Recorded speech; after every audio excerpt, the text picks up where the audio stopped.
You ever wonder what to do with one of these filament spools when you're done with the filament? I've got a great quick tip for you. Stay tuned.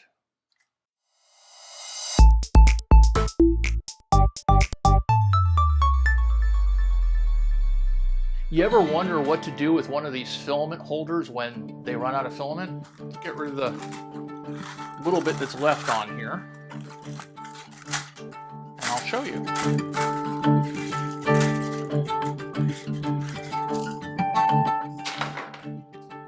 Take a cord and use it as a cord holder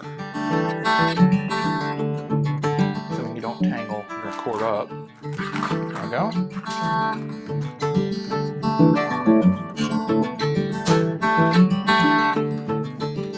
From filament holder to cord reel in 30 seconds.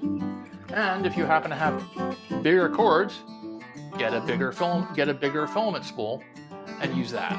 I actually mounted one of these things to one of my workshop projects so that I had a cord holder behind it at all times. Used a screwdriver, specialty screwdriver to mount it. And there you go, a very, very quick tip to take things that have been sitting around for a while and put them to use. Now you can just stack those with your cords and you have yourself an organizing system with something that you used to just wonder, what am I going to do with this? For ZDNet's DIYIT, my name is David Goertz.